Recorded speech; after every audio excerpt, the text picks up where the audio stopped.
A new chapter of Dragon Ball Super begins, one that takes place right before the ending of Dragon Ball Z, just before the events of the Dragon Ball Super superhero movie. A new chapter of the Dragon Ball Super manga is here, with a time skip and a lot more. The Dragon Ball Super story continues, more different than ever. It all begins on Beerus's planet.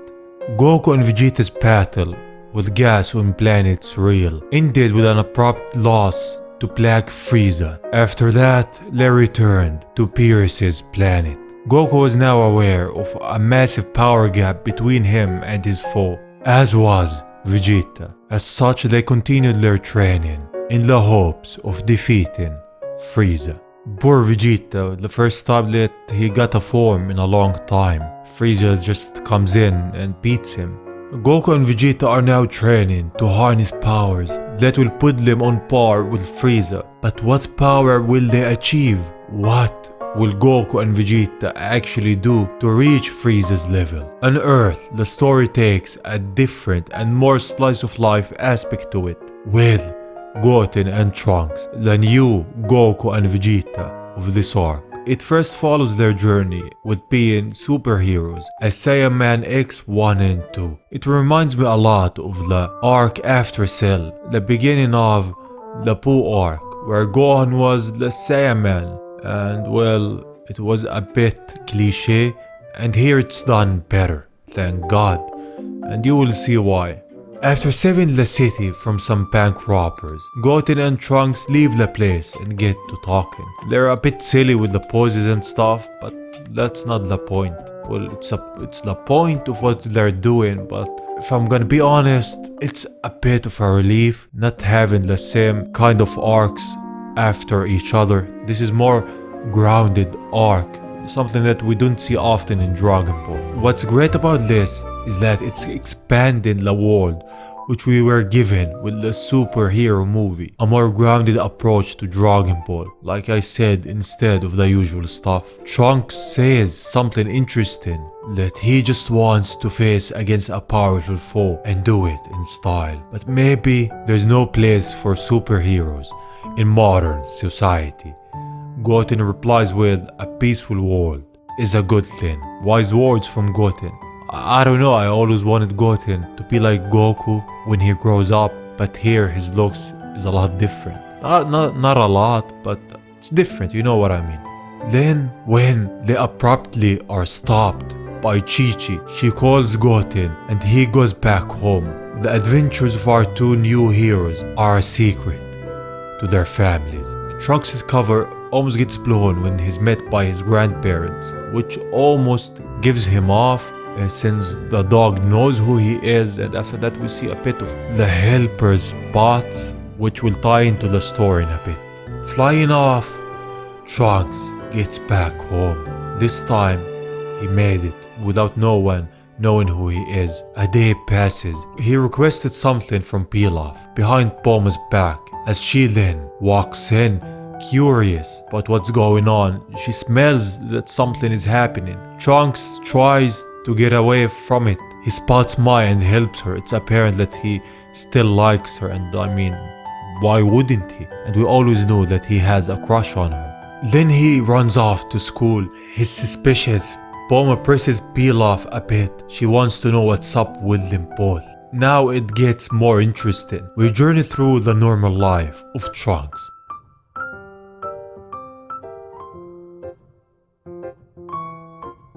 We follow his daily path to school. After he arrives, we dive a bit into his classmate relationships and how he acts in class.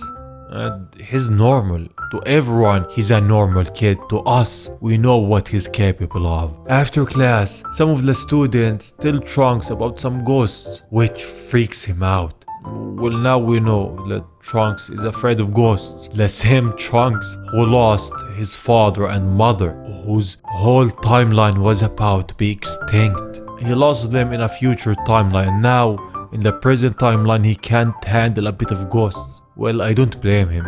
I mean, ghosts are scary, right? I get it.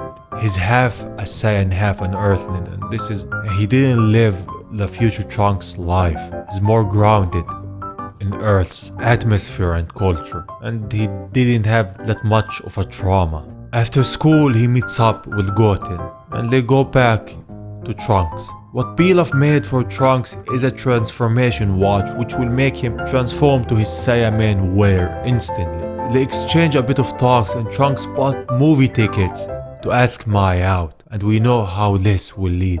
After that, he goes and asks her, and well, she's not interested, not even a bit.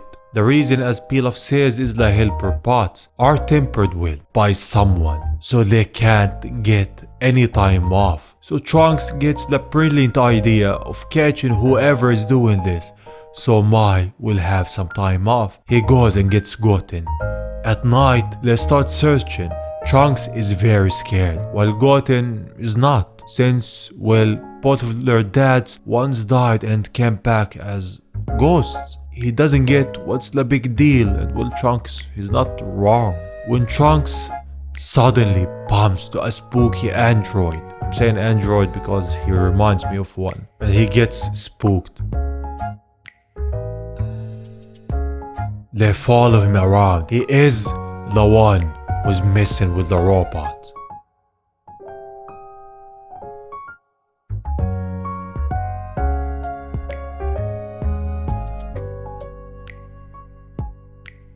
Till they arrive to a mansion. Trunks is very scared at first. This is the first time we see him like this. Well, I'm enjoying it. I love slice of life, anime and aspects to stories. And this is great. This is expanding the world of Dragon Ball. Exploring more of the daily lives of our characters, of Trunks and Goten, who didn't get any spotlight for a long time now. Goten reminds him of why he wants to solve this mystery, because of Mai. This brings him some courage. They then start staking out the place, but inside, a mummy finds their classmates who got here before them. Our new hero transforms and goes to their rescue. He starts fighting them. Saiyan is pretty strong, beating them left to right, until his device malfunctions and he loses his costume in front of everyone. Goten interferes, cutting the lights off and teleporting the students out before they catch a glimpse of Trunks. What a good friend Goten is. We all need someone like Goten in our lives. Now, in the dark, Trunks transforms to a Super Saiyan and puts on the Saiyan costume, then beats the evil guy. He has beaten all of them. Investigating more in this place, both our heroes find a safe. In it, there's a desk of some sort. Written on it, Dr. Gero, the guy from the Superhero movie. What is this desk? We don't know. We don't get what this is. They just grab it and leave the mansion, only to find Krillin out there, also investigating. He asks them if they saw a walking dead around, which terrifies Trunks more than ever. He thinks to himself that what he was fighting are ghouls, and he's afraid of that also. I know someone will say, I don't like this Trunks, what happened to future Trunks? Well, future and present Trunks' circumstances are different. Trunks lived a normal life here. He's a normal kid. He can be afraid of whatever he wants. Don't nitpick, just enjoy it. The doctor arrives only to a destroyed base with his desk missing. So this directly ties with the movie. It would be interesting to see it in an anime form. Seeing it not 3D animated but normal Dragon Ball animated. I always wanted a slice of life Dragon Ball. The next day, Trunks goes and asks Mai one more time to come with him. To no surprise, she can't, because what Trunks did yesterday messed with them more than it helped. And this is the Dragon Ball.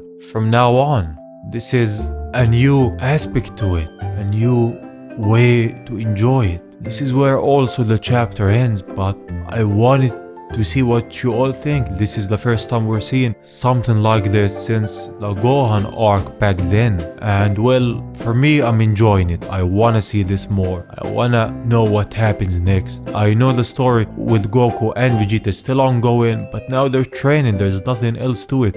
While the life on Earth continues and Gohan will achieve a new form later on.